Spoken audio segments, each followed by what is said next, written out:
Nice to see you back. How are you, sir?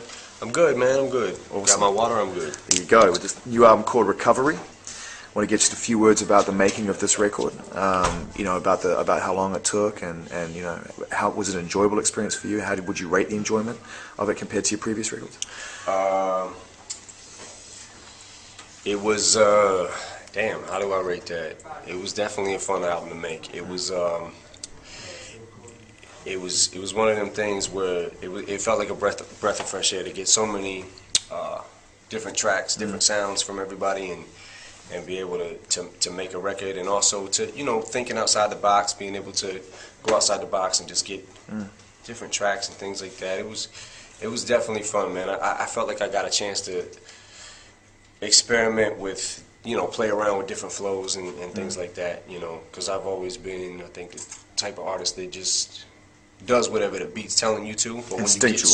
But when you get so many different tempos and so many different sounds inside the beat and feels and everything, you're allowed to experiment even more. So this was definitely one of the funnest ones that I did. Was there one song in particular that you really remember having a good time with, or a rhyme that you wrote on that record that you just thought, man, this is a real new level for me, as an artist and what I've achieved here? I don't know about that. I feel like every record was fun for me to make.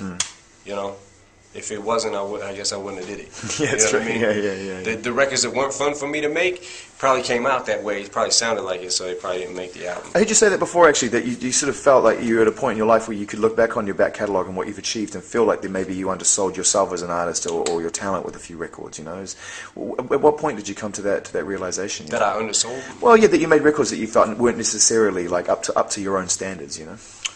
Oh, definitely. There was records that I felt like. There was a long period, a good 4 or 5 year period where I felt like I definitely gave the public a lot of subpar material. You know what I mean? There was a lot of That's shit, a huge man. moment of clarity, though, for an artist. Most people go through their whole lives without realizing that, Yeah, I mean, there's a lot of work that I can look back and be proud of, and there's also a lot of work that I feel like, fuck, man, what the fuck was I thinking when I did that?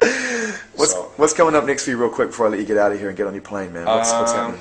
Going home. Good. That's always good news. Going home, man. I'm tired. Yeah, I bet. And Slaughterhouse, a few words about that. Hopefully you might get that away. Slaughterhouse, we're just waiting to get the deal finished. But it's going to be crazy. I think that record is going to be crazy, and that's going to be fun to make. And that's where I might step back in and try to produce a little bit, too. So Shady Records is still a priority for you? It's something you still really believe in? Yeah, definitely. Shady Records, which we're definitely trying to get it back up and running. Great. You know what I mean? I think we're in a rebuilding process right now. So I can't wait to see what you build, man. Thank you for your time. Man. Always good to see you. No doubt. Thank you.